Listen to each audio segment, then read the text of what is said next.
Kita mulakan dengan tajuk menarik minggu ini. Para ulama dan umara diseru teruskan berjihad memerangi rasuah. Penmas anjur program PUBG dan debat IPT. Assalamualaikum dan salam sejahtera.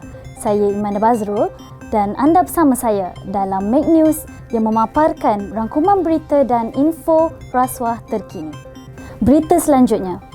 Timbalan Yang di-Pertuan Agong Sultan Nazrin Muizzuddin Shah dalam titah perutusannya sempena sambutan Maulidur Rasul peringkat kebangsaan pada 18 Oktober lalu telah menyeru agar para ulama dan umara tidak memejamkan mata, memekakkan telinga dan membisu terhadap perbuatan rasuah. Rasuah ibarat bara, amat bahaya serta terbukti menjadi punca penderitaan dan kemiskinan rakyat, kejatuhan kerajaan dan pemerintahan, keruntuhan negara dan empayar serta kemusnahan tamadun dan budaya. Justru itu, mereka wajib untuk berganding usaha dan tenaga serta berjihad menghapuskan rasuah kerana setiap insan yang diangkat oleh Ilahi ke taraf pemimpin disertakan dengan tugas dan tanggungjawab tersebut. Dalam pada itu, Kementerian Perpaduan Negara sedia memberi kerjasama penuh kepada SPRM berhubung isu tular berkaitan geran kewangan Unit Transformasi Masyarakat India Mitra.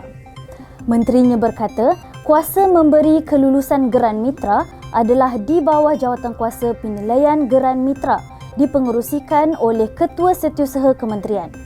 Tiada melibatkan menteri maupun ketua pengarah untuk tujuan ini.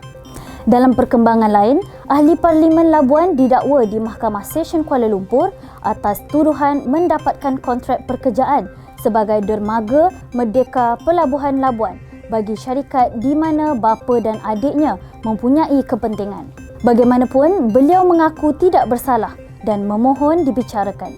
Di Mahkamah Session Kuantan, seorang bekas pengarah urusan syarikat warga negara Singapura didenda RM145,000 selepas mengaku bersalah atas dua pertuduhan menerima suapan sebagai balasan melantik syarikat sebagai kontraktor projek pembekalan peralatan dapur di sebuah restoran.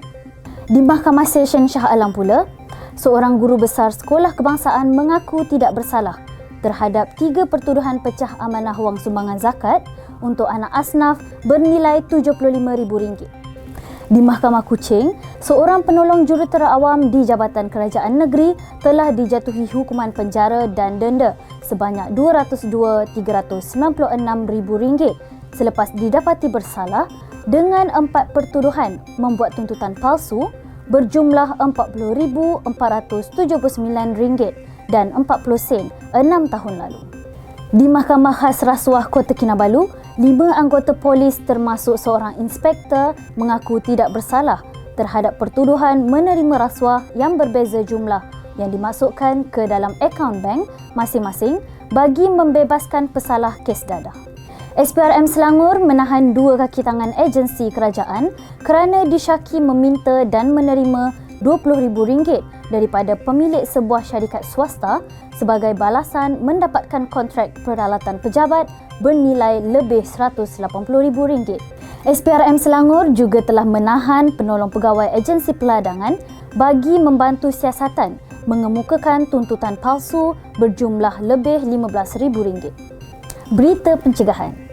Seramai 1,280 pemain telah mengesahkan penyertaan dalam kejohanan e-sukan SPRM PUBG iContender anjuran bahagian Penmas dalam masa 5 hari bermula 18 Oktober. Sambutan menggalakkan itu menunjukkan bahawa masyarakat Malaysia, terutamanya belia peminat e-sukan ini, terbuka dalam penerimaan mesej anti rasuah melalui pelbagai platform mengikut minat. Dalam masa yang sama, Penmas juga akan menganjurkan pertandingan debat anti rasuah Institusi Pengajian Tinggi IPT Piala Ketua Pesuruhjaya SPRM 2021 buat pertama kalinya secara maya mula 22 Oktober. Pertandingan ini terbuka kepada 40 pasukan terawal yang mendaftar dalam kalangan pelajar IPT seluruh negara di mana pertandingan akhir akan diadakan pada 27 Oktober secara bersemuka di Ibu Pejabat SPRM Putrajaya. Sekian rangkuman berita Make News minggu ini. Jika anda mempunyai info lanjut, anda boleh layari portal www.sprm.gov.my.